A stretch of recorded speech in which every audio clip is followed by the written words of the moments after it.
Peu de temps après le mariage, le mari a décidé de montrer à sa jeune épouse qui s'occupait de la maison, mais... Avant de commencer la vidéo, n'oubliez pas de vous abonner à la chaîne pour suivre les prochaines vidéos. Je me souviens de ce jour comme si c'était hier, de la chaleur de l'été et de l'euphorie qui m'enveloppait, mais aussi de la sensation sourde qui m'accompagnait, comme une ombre. Le mariage avec Rodrigo avait été célébré avec éclat, entouré de rires et de promesses, mais en réalité, il n'était que le début d'un long chemin parsemé d'embûches. Je m'étais engagée dans ce qui devait être un conte de fées, mais j'étais rapidement devenue une figurante dans ma propre vie. Un après-midi, alors que je rangeais la maison, j'entendis la porte d'entrée s'ouvrir brusquement. Rodrigo entra, l'air agité. « Qu'est-ce que tu fais ici ?» demandai-je, surprise de le voir à cette heure-ci. « Je suis rentrée plus tôt du travail. »« Tu pourrais au moins faire un effort pour que la maison soit en ordre » répondit-il d'un ton sec, sans même me regarder. Je sentis une boule se former dans ma gorge. Les mots que j'avais retenus si souvent pour éviter une dispute me brûlaient les lèvres. « Je fais tout ce que je peux, Rodrigo. Je travaille aussi, tu sais. »« Ah, oui. » Comme si ça comptait. « Regarde autour de toi, » s'exclama-t-il, balayant la pièce du regard. « C'est le chaos. Quand vas-tu commencer à prendre ça au sérieux ? » Je baissai les yeux, la honte m'envahissant. Ce n'était pas la première fois qu'il me parlait de cette manière. Chaque remarque était comme une aiguille enfoncée dans ma chair, me rappelant à quel point j'étais insignifiante à ses yeux. Je tentais de rassembler mes pensées, mais chaque tentative de communication semblait se heurter à un mur. « Écoute, Rodrigo, j'aimerais qu'on parle.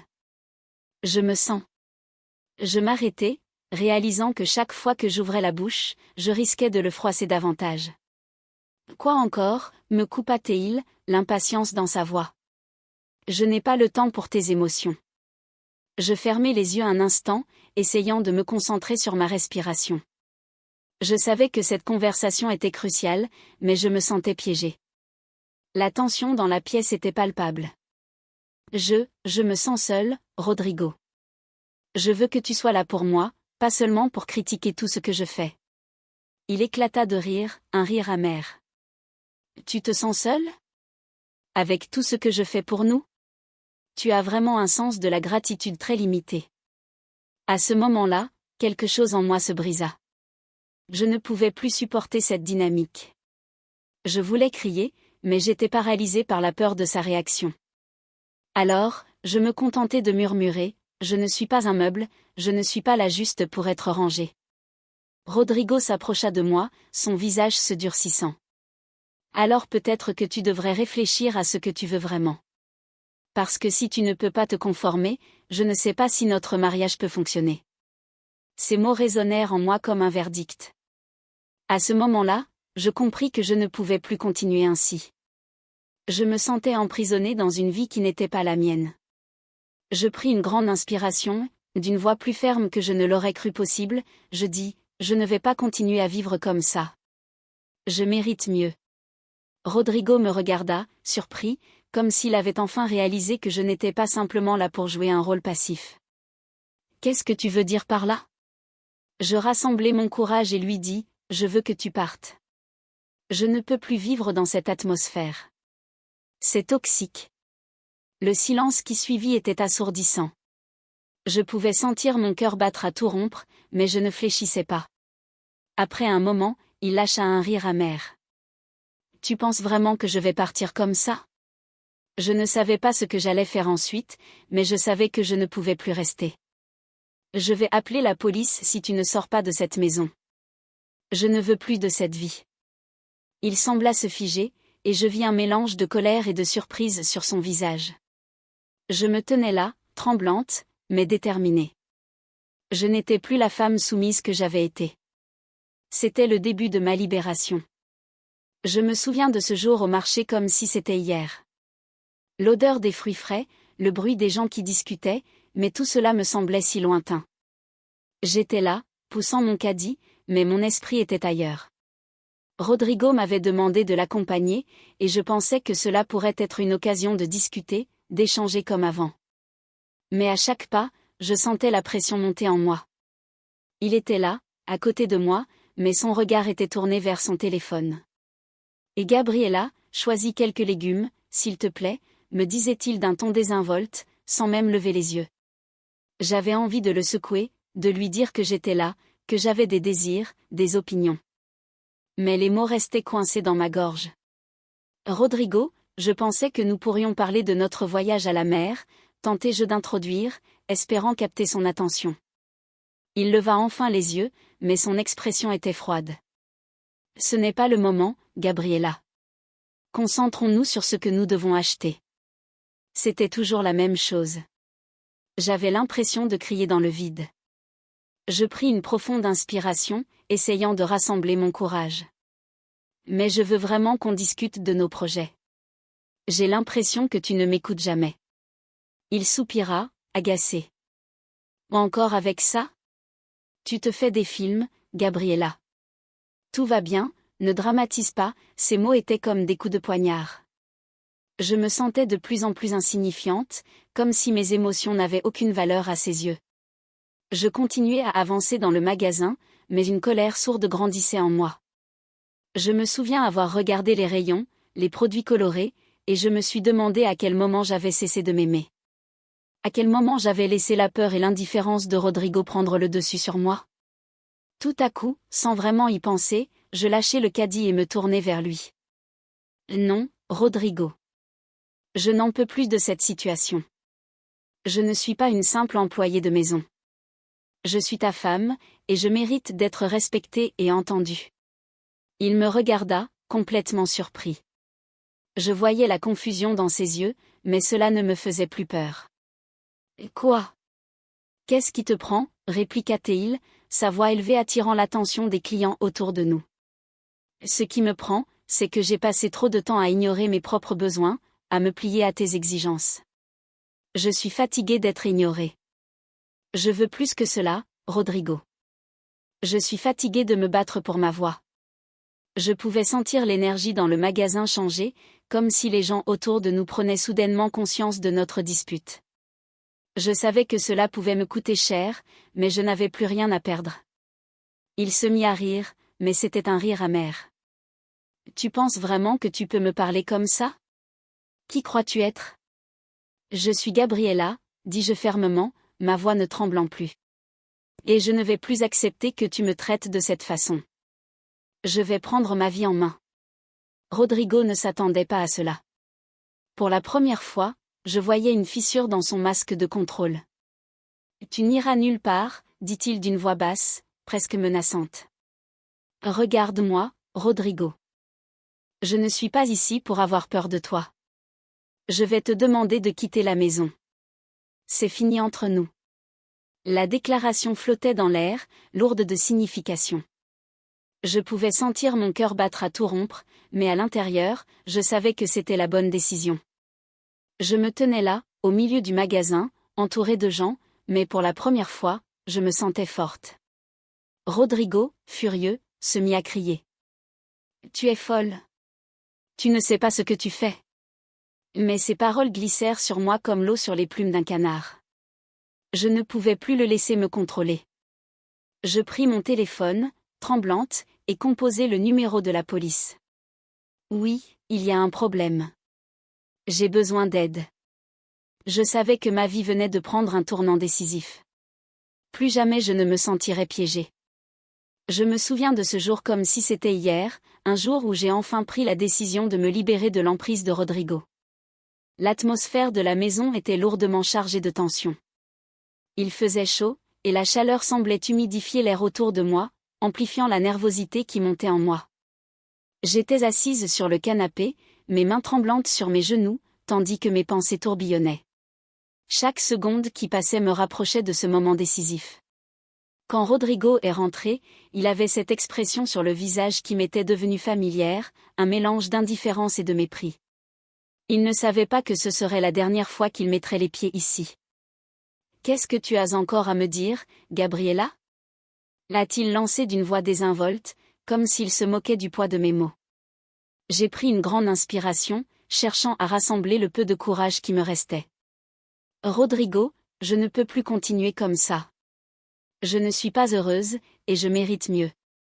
Ma voix était plus forte que je ne l'aurais cru, mais je pouvais sentir mon cœur battre la chamade. Il a ri, ce rire amer qui m'a toujours fait mal. Tu crois vraiment que tu pourrais trouver mieux? Tu n'es rien sans moi. Ces mots étaient comme des flèches, mais cette fois, je ne me laisserai pas atteindre. Non, je ne suis pas rien. J'ai des amis, une passion pour l'artisanat, et j'ai appris à me connaître. Tu as essayé de me faire croire que je n'étais rien, mais je suis bien plus que cela, ai-je répondu, la colère et la détermination s'élevant en moi. Il a haussé les épaules, feignant de ne pas être affecté. Tout cela n'est que du bruit. Tu ne sais pas ce que tu veux vraiment. Je sais exactement ce que je veux, ai-je dit en me levant, mes jambes tremblant, mais mon regard ferme. Je veux ma liberté. Je veux être respecté, aimé pour qui je suis. Et je ne peux pas avoir ça avec toi. Le silence s'est installé, lourd et palpable. C'était comme si le temps s'était arrêté. Il a regardé autour de lui, comme s'il réalisait pour la première fois l'ampleur de ce qui se passait. Tu ne peux pas être sérieuse. Tu ne peux pas me mettre à la porte. Je le fais. Je ne peux plus vivre dans cette maison, dans ce mensonge. Mes mots résonnaient dans l'air, et j'ai senti une vague de puissance m'envahir.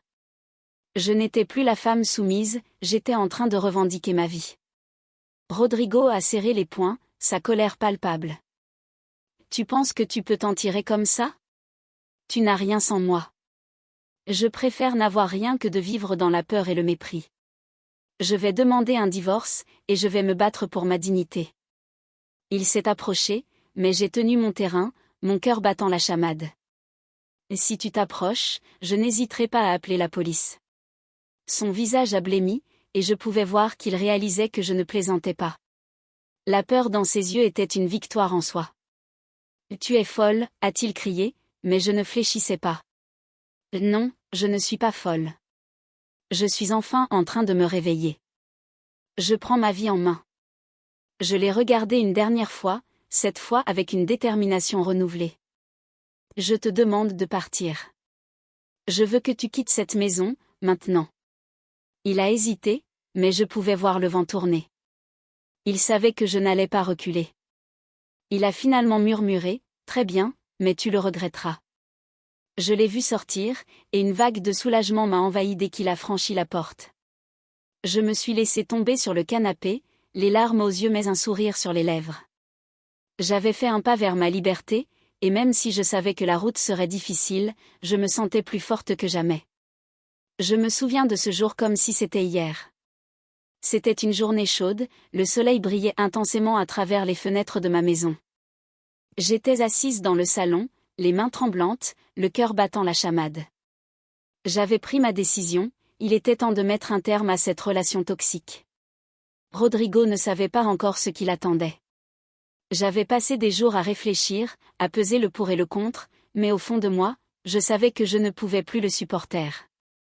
Lorsque Rodrigo est rentré à la maison ce soir-là, il semblait de bonne humeur. Je l'observais avec une certaine appréhension, sachant que ma vie allait changer à tout jamais. Je l'ai regardé s'installer sur le canapé, comme si rien n'était.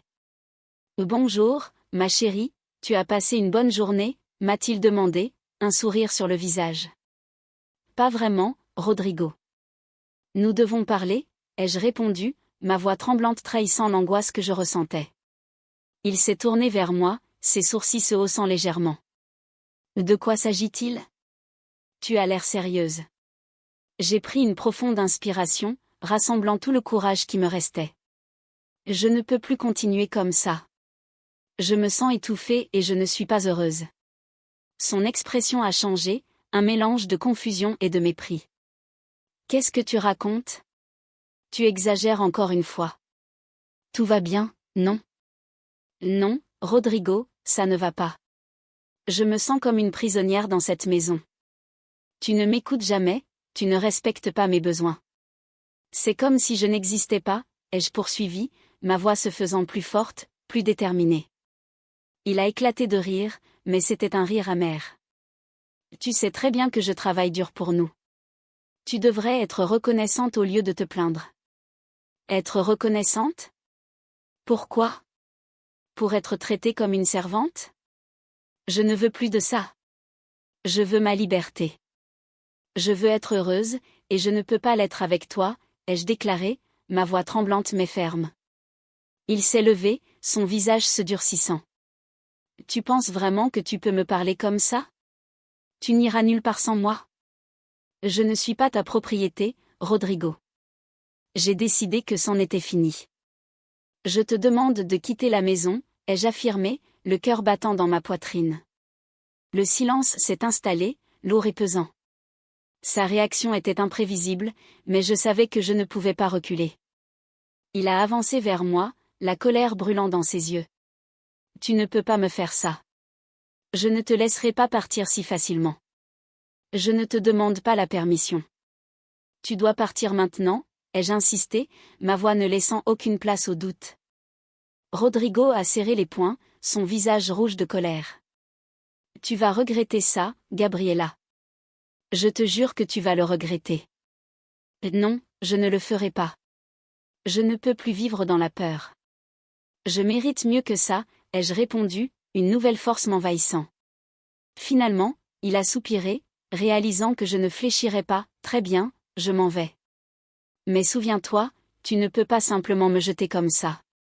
Alors qu'il quittait la maison, j'ai senti un poids énorme se soulever de mes épaules. Mon cœur battait toujours la chamade, mais cette fois, c'était un battement de liberté. J'étais enfin prête à prendre ma vie en main, à me reconstruire. Je savais que le chemin serait difficile, mais je n'avais plus peur. J'étais déterminée à écrire ma propre histoire. Je me souviens de cette journée avec une clarté étonnante. C'était un jour où je suis allée à la police pour demander une ordonnance de protection contre Rodrigo. Mon cœur battait la chamade alors que je franchissais les portes du commissariat. Je n'avais jamais pensé que je me retrouverais dans une telle situation, mais c'était devenu nécessaire. En entrant, je me suis dirigée vers le comptoir. Une policière m'a accueillie avec un sourire chaleureux, ce qui m'a immédiatement rassurée. « Bonjour, comment puis-je vous aider aujourd'hui ?» m'a-t-elle demandé. Je pouvais sentir ma voix trembler alors que je répondais « J'ai besoin d'aide. Mon ex-mari ne respecte pas ma décision de divorce et je crains pour ma sécurité. » La policière a hoché la tête avec compréhension. « Prenez une grande inspiration, mademoiselle. Je vais vous aider. Suivez-moi. » Elle m'a conduit dans un bureau où nous pourrions discuter en privé. Assise dans cette pièce, je pouvais sentir la pression dans ma poitrine se relâcher lentement. « Pouvez-vous me raconter ce qui se passe ?» a-t-elle demandé, prenant des notes sur son bloc. Je lui ai expliqué en détail les menaces et le comportement de Rodrigo, comment il continuait à essayer de me contacter malgré mes demandes explicites de le laisser tranquille. La policière a écouté attentivement, son regard sérieux mais compatissant. « Vous avez fait le bon choix en venant ici. Nous allons prendre cela très au sérieux. » Les mots ordre de protection résonnaient dans ma tête comme un écho d'espoir. Elle m'a expliqué le processus, les documents à remplir, et comment cela fonctionnerait pour me protéger. Nous allons agir rapidement. Une fois que l'ordre est en place, Rodrigo ne pourra pas s'approcher de vous. Je me suis sentie à la fois soulagée et nerveuse. Et s'il ne respecte pas l'ordre? Que ferai-je, ai-je demandé, la peur revenant me saisir. Si cela se produit, vous devez appeler la police immédiatement. Nous serons là pour vous. Vous n'êtes pas seul dans cette lutte. Ces mots étaient comme un baume sur mes blessures. Je savais que je prenais des mesures concrètes pour me protéger. Après avoir rempli les documents, la policière m'a remis une copie de l'ordre de protection. Voici votre document. Gardez-le avec vous à tout moment. Si jamais vous vous sentez en danger, n'hésitez pas à contacter la police. En sortant du commissariat, je me sentais plus forte. Cependant, la réalité de la situation pesait encore sur moi. Je suis allée chez une amie, Marina, pour lui parler de tout ce qui s'était passé. Elle m'a accueillie avec une étreinte chaleureuse. « Et Gabriela, tu es si courageuse. Je suis fière de toi. » Je lui ai raconté chaque détail de ma visite au commissariat. Je n'aurais jamais pensé que j'en arriverais là, mais je ne pouvais plus le laisser me contrôler. Marina a hoché la tête avec empathie. « Tu as fait ce qu'il fallait. Je suis là pour toi, quoi qu'il arrive. » Nous avons passé l'après-midi à discuter, à rire et à pleurer ensemble. Cette connexion, cette amitié, était un soutien dont j'avais tant besoin. Et si Rodrigo essaie de te contacter encore, a demandé Marina, l'inquiétude dans sa voix. Je vais le bloquer partout. Je ne lui laisserai pas d'opportunité, ai-je assuré, déterminé. Ces moments passés avec elle ont été essentiels pour ma guérison. J'ai réalisé que je ne devais pas affronter cela seule. Avec le soutien de mes amis et les mesures de protection que j'avais mises en place, je commençais à envisager un avenir où je serais enfin libre de ma peur. Dans les jours qui ont suivi, je me suis engagée à me concentrer sur moi-même, à reconstruire ma vie, et à me rappeler que je valais bien plus que ce que Rodrigo m'avait fait croire. Je me souviens de ce jour où j'ai décidé de faire appel à la police. C'était un moment qui me rendait nerveuse, mais je savais que je ne pouvais plus rester passive face à la situation avec Rodrigo. J'étais assise dans le petit café en bas de chez moi, un café que j'avais choisi pour sa tranquillité, espérant que l'ambiance douce me calmerait. Mes mains tremblaient légèrement alors que je tenais mon café, et mes pensées tourbillonnaient. Mais au fond de moi, je savais que c'était le bon choix. Quand je suis entrée dans le commissariat, un frisson d'angoisse m'a parcouru. La lumière fluorescente était crue, presque trop intense.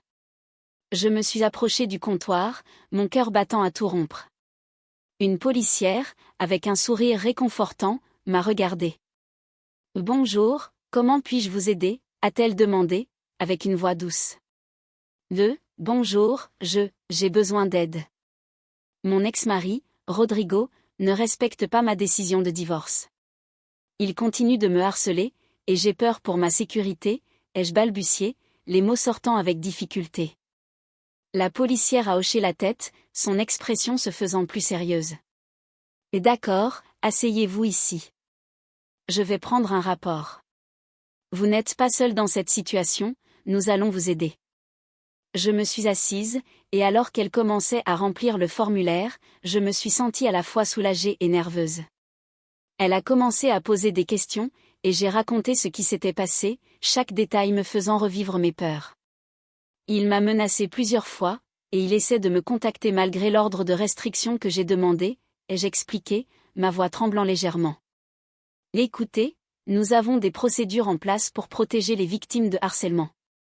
Je vais vous expliquer comment obtenir une ordonnance de protection, a-t-elle dit avec assurance. Je l'écoutais attentivement, chaque mot résonnant en moi comme une promesse de sécurité. Pendant qu'elle parlait, je réalisais que j'étais en train de prendre les rênes de ma vie, que je ne devais plus avoir peur. Après avoir rempli le rapport, elle m'a dit, « Nous allons agir rapidement. Si Rodrigo tente de vous approcher à nouveau, il sera en violation de l'ordre de restriction. Vous devez nous appeler immédiatement. » Je lui ai promis que je le ferais. Je suis sortie du commissariat avec un sentiment de légèreté. J'avais enfin fait quelque chose pour moi-même, pour ma sécurité. En marchant dans la rue, je sentais que chaque pas me rapprochait de ma liberté. À la maison, j'ai appelé Marina pour lui parler de ma journée. « Marina, tu ne devineras jamais ce que j'ai fait aujourd'hui, » ai-je dit, l'excitation et l'adrénaline encore présentes dans ma voix. « Quoi ? Dis-moi tout. » A-t-elle répondu, pleine d'enthousiasme. J'ai été au commissariat. J'ai demandé une ordonnance de protection contre Rodrigo. Je ne peux plus le laisser m'intimider. Il y a eu un silence, puis elle a crié, « Oh mon Dieu, Gabriella, c'est incroyable. Je suis tellement fière de toi.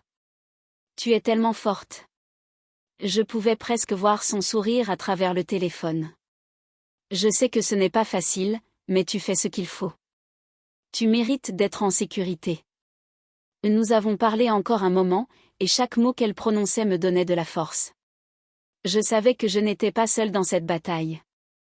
Les jours suivants, je me suis concentrée sur ma guérison, sur mes créations en artisanat. Chaque projet était un pas vers ma renaissance. Mais Rodrigo, en apprenant l'ordre de restriction, est devenu plus imprévisible. J'étais déterminée à rester forte. Un soir, alors que je travaillais sur un nouveau projet de bijoux, mon téléphone a vibré. C'était un message de Rodrigo. Mon cœur s'est accéléré alors que je le lisais. « Je vais te faire regretter de m'avoir mis à la porte. Tu n'as pas fini d'entendre parler de moi. Je me suis sentie envahie par la peur, mais je me suis rappelé des mots de la policière. Je n'étais pas seule. J'ai immédiatement appelé la police, expliquant la situation. Ils ont pris mon témoignage et m'ont rassuré qu'ils allaient renforcer ma sécurité. Restez calme, Gabriella. Nous allons patrouiller dans votre quartier, et si vous vous sentez menacée, n'hésitez pas à nous appeler, a dit l'agent au téléphone. Je lui ai remercié, ma détermination grandissant. Je savais que je devais rester vigilante, mais je n'allais pas laisser Rodrigo me contrôler une fois de plus. J'étais enfin sur le chemin de la liberté, prête à me battre pour ma vie. Je me souviens de ce moment où j'ai finalement décidé de prendre la situation en main. La pression grandissait autour de moi, et chaque contact que Rodrigo tentait de faire me rappelait à quel point j'avais besoin de protection. Je me suis assise dans mon salon, les mains tremblantes, le cœur battant la chamade. Les souvenirs de sa colère et de ses menaces résonnaient dans ma tête. Il est temps de mettre un terme à cela, me suis-je murmuré à moi-même. J'ai pris mon téléphone et, après quelques instants d'hésitation, j'ai composé le numéro de la police. Je savais que c'était le bon choix, mais une partie de moi avait peur de ce qui allait suivre. Lorsque j'ai été mise en relation avec la policière, sa voix douce mais ferme m'a apaisée. « Bonjour, comment puis-je vous aider ?» a-t-elle demandé. « Bonjour, j'ai besoin d'aide. Mon ex-mari me harcèle et je ne sais plus quoi faire, ai-je répondu, la voix tremblante. J'ai expliqué la situation en détail, décrivant les comportements de Rodrigo et comment il ne respectait pas ma décision de me séparer. Chaque mot prononcé me faisait sentir un peu plus légère, comme si je me délestais d'un poids immense. « Vous avez fait le bon choix en nous contactant. Nous allons vous aider, a-t-elle assuré. Après avoir pris toutes les informations nécessaires, elle m'a conseillé de me rendre au poste de police pour demander une ordonnance de protection. J'ai acquiescé, me sentant à la fois nerveuse et soulagée. Le lendemain, je me suis rendue au poste de police. L'atmosphère était froide et austère, et je me suis sentie un peu perdue. « Bonjour, je suis ici pour demander une ordonnance de protection », ai-je déclaré à la réceptionniste, qui m'a souri d'un air compréhensif. « Bien sûr, veuillez prendre un siège. Un officier va vous voir sous peu. » J'ai attendu, le cœur battant, mais je savais que j'étais sur la bonne voie. Quelques minutes plus tard, un policier est venu me chercher. « Bonjour, je suis l'agent Martin. Suivez-moi, s'il vous plaît. » Il m'a conduit dans une salle d'interrogatoire où il m'a invité à m'asseoir. « Et dites-moi ce qui se passe », a-t-il demandé en prenant des notes. J'ai raconté mon histoire, chaque détail pesant sur mes épaules, mais en même temps, je me sentais plus forte en le partageant. Rodrigo a toujours été possessif et contrôlant.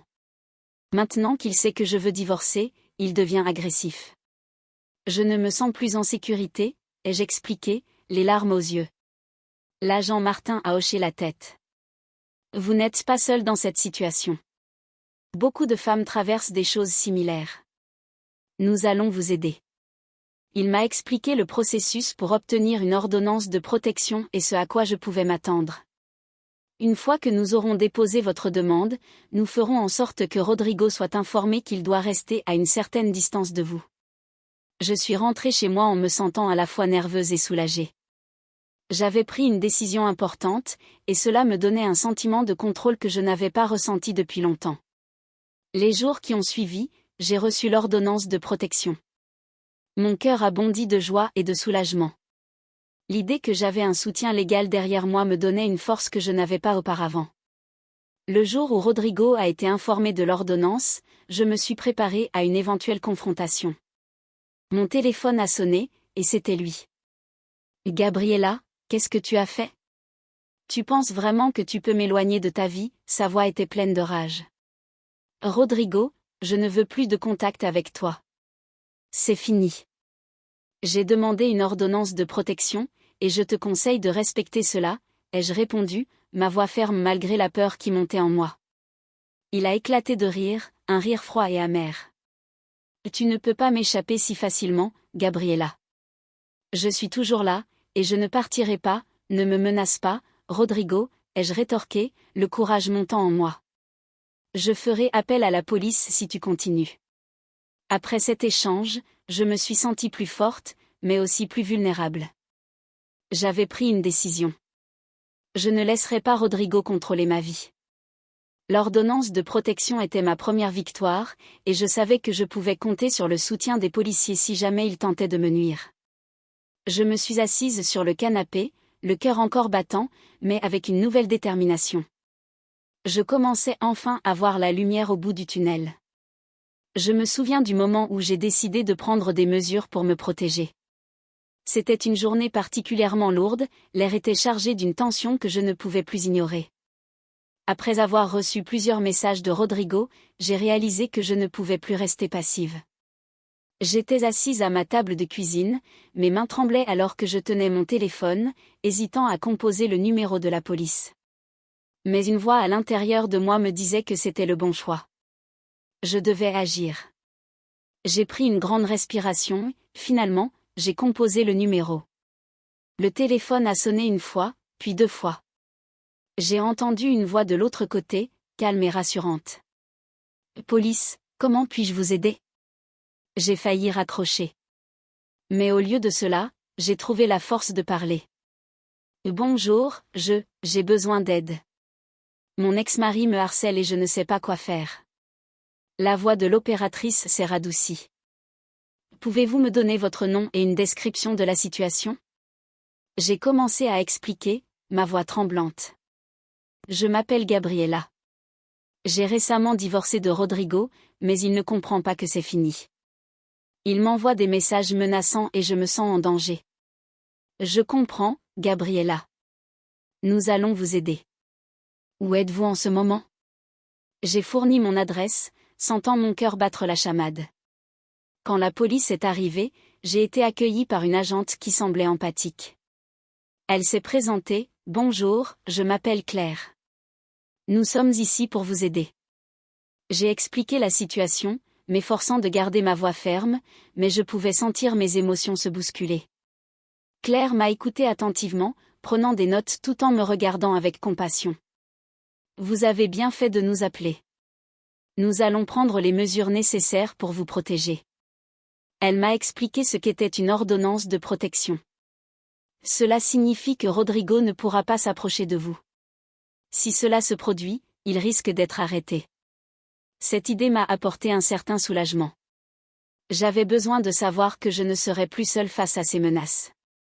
Claire a pris la suite, m'expliquant les étapes à suivre. Nous allons remplir les documents ensemble. Avez-vous des preuves des menaces qu'il vous a envoyées? Je lui ai montré les messages sur mon téléphone, mes mains tremblant légèrement en faisant défiler l'écran. Regardez, il dit qu'il va me retrouver, que je ne peux pas me cacher. Claire a hoché la tête, son expression sérieuse. Cela nous aidera à établir le besoin d'une ordonnance. Vous avez le droit de vivre sans peur. Nous avons commencé à remplir les documents, et chaque mot que j'écrivais semblait me libérer un peu plus. J'ai senti une vague de pouvoir m'envahir, comme si, pour la première fois, j'avais pris le contrôle de ma vie. Claire a regardé mes yeux avec encouragement. Vous êtes incroyablement courageuse, Gabriela. Ce que vous faites aujourd'hui est un pas important vers votre sécurité. Une fois les documents terminés, elle a dit, maintenant, nous allons nous rendre au tribunal pour obtenir l'ordonnance. Cela peut prendre un peu de temps, mais nous allons faire en sorte que vous soyez protégés. En attendant, j'ai ressenti un mélange d'angoisse et de soulagement. J'étais en train de me battre pour ma sécurité, mais je savais que Rodrigo ne réagirait pas bien à cela. Alors que nous marchions vers le tribunal, une pensée m'a traversé l'esprit, et s'il était là? Mais Claire a remarqué mon anxiété. Restez tranquille, Gabriela. Nous sommes là pour vous. Au tribunal, l'atmosphère était formelle, mais j'ai pris une profonde inspiration et me suis concentrée sur ce qui était en jeu. J'étais déterminée à protéger ma nouvelle vie, une vie sans peur ni intimidation. Après une attente qui semblait interminable, le juge a écouté mon témoignage. J'ai expliqué calmement pourquoi j'avais besoin de cette protection, et je pouvais sentir la force de mes mots. Lorsque le juge a finalement rendu sa décision, j'ai ressenti un soulagement immense. L'ordonnance de protection était accordée. Vous êtes maintenant protégée, Gabriela. Si Rodrigo s'approche de vous, il peut être arrêté. En sortant du tribunal, j'ai senti un poids énorme se soulever de mes épaules. J'avais pris une décision courageuse, et cela marquait un nouveau chapitre de ma vie. Je n'étais plus la victime, j'étais une femme qui se battait pour sa liberté. Je me souviens de ce jour où j'ai décidé de prendre les choses en main, de ne plus laisser Rodrigo avoir du pouvoir sur ma vie. C'était un après-midi ensoleillé, mais je me sentais lourdement chargée d'une tension que je ne pouvais plus supporter. J'étais dans la cuisine, les mains plongées dans l'eau savonneuse, lavant la vaisselle, mais mon esprit était ailleurs, tourné vers mes pensées sombres et anxieuses. « Et Gabriela, qu'est-ce qui ne va pas ?» demanda Marina, ma meilleure amie, en entrant par la porte, ses yeux scrutant mon visage. Elle avait cette capacité à déceler mes émotions comme personne d'autre. « C'est Rodrigo », répondis-je, ma voix tremblante. Je n'en peux plus de toutes ces remarques désobligeantes. Je me sens si piégée. Marina s'approcha, posant une main réconfortante sur mon épaule. Tu sais que tu mérites mieux que ça, n'est-ce pas? Je hochai la tête, mais le doute persistait. Je savais au fond de moi que je devais agir, mais la peur m'enserrait toujours. Les jours passaient, et chaque fois que je croisais Rodrigo, c'était comme si je retournais dans un labyrinthe sans issue. Un soir, après une journée particulièrement lourde de tension, je me suis retrouvée dans le salon, le cœur battant. Rodrigo était assis là, sur le canapé, les yeux rivés sur la télévision, indifférent à ma présence. C'était comme si j'étais invisible. À ce moment-là, une colère sourde monta en moi. J'avais tellement essayé de lui parler, de lui faire comprendre mes sentiments, mais tout ce que je recevais en retour, c'était son mépris. « Rodrigo », dis-je finalement, ma voix s'élevant presque au-dessus du bruit de la télé. « Nous devons parler. » Il tourna la tête, son regard ennuyé me transperçant. « Qu'est-ce qu'il y a encore ? J'en ai assez de me sentir comme une étrangère dans ma propre maison. » Il éclata de rire, un rire amer. « Tu te sens comme une étrangère ? Tu exagères, Gabriela. Tout cela est dans ta tête. » Et non, ce n'est pas dans ma tête, m'emportai-je, une vague de frustration déferlant sur moi. Je ne suis pas heureuse, et tu ne sembles pas te soucier de mes sentiments. Il me regarda, un mélange de surprise et de dédain sur son visage. Tu devrais apprendre à être plus reconnaissante. Je fais tout pour nous. Je me levai, le cœur battant, et je réalisai que j'étais à un point de rupture. Tu ne fais rien pour moi, Rodrigo. Je ne suis pas ta servante. Je suis ta femme, et je mérite d'être respectée. Le silence tomba sur la pièce. Je pouvais sentir la tension, l'air lourd d'une confrontation imminente. « Qu'est-ce que tu comptes faire, Gabriela ?» demanda-t-il, sa voix teintée de défi. « Je vais te demander de partir. Je ne peux pas continuer ainsi. » Il blêmit, ses yeux s'agrandissant de choc. « Quoi ? Tu ne peux pas sérieusement penser que je vais partir. C'est ma maison aussi. » « Non, pas après ce que tu m'as fait. Je ne peux plus vivre ici. J'ai besoin de retrouver ma dignité, ma paix. » Je réalisais que chaque mot qui sortait de ma bouche me donnait de la force. C'était la première fois que je prenais position pour moi-même. « Je te demande de partir, Rodrigo. Maintenant. » Il se leva, un sourire amer sur le visage. « Eh bien, je vais partir. Mais tu vas regretter cette décision. » Je le regardai, cette fois sans peur, mais avec une détermination nouvelle. « Je ne vais pas regretter, je vais me reconstruire. » Il quitta la maison, et à cet instant, je sentis un poids immense se soulever de mes épaules. Je savais que cela n'allait pas être facile, mais je venais de faire un premier pas vers ma liberté. Marina, qui avait tout observé depuis la cuisine, entra et me prit dans ses bras. « Tu es si forte, Gabriela. Je suis fière de toi. » Les larmes aux yeux, je murmurai, « Je ne sais pas ce qui m'attend, mais je sais que je ne suis plus seule. » Et c'était vrai. Je venais de commencer à écrire un nouveau chapitre de ma vie, un chapitre où je serais enfin la protagoniste. Je n'aurais jamais imaginé que ma vie prendrait un tournant aussi radical. Un jour, je me suis retrouvée dans un café, assise à une table au fond, un café noir à la main, les pensées tourbillonnant dans ma tête. C'était un moment de répit dans le tumulte de ma vie, un instant où je pouvais respirer sans la pression de la présence de Rodrigo. Je regardais par la fenêtre, observant les gens passer, chacun prenant sa propre direction, chacun avec son histoire. Soudain, la porte s'est ouverte, et une silhouette familière est entrée. C'était Thiago. Mon cœur a fait un bond. Je ne savais pas trop comment je me sentirais en le voyant en dehors de nos rencontres formelles. Il m'a aperçu, un sourire chaleureux illuminant son visage. « Salut, Gabriela. Je ne savais pas que tu venais ici », a-t-il dit en s'approchant. « Salut, Thiago. J'avais besoin d'un moment pour moi, tu sais », ai-je répondu, tentant de paraître détendu, même si au fond, je ressentais une vague d'angoisse. Il s'est assis en face de moi, une tasse de café en main. C'est important de prendre du temps pour soi. Comment ça va avec tout le reste ? Ses yeux étaient pleins d'une compréhension que je n'avais pas souvent rencontrée. J'ai soupiré profondément. C'est compliqué.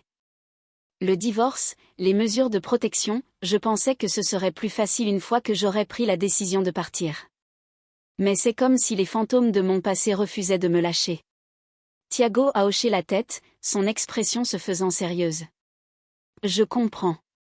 C'est un processus. Mais tu es incroyablement forte, Gabriela. Tu as fait des choix courageux, et ça, c'est déjà une victoire. Je lui ai souri timidement, me sentant à la fois réconfortée et vulnérable. Merci, ça signifie beaucoup pour moi.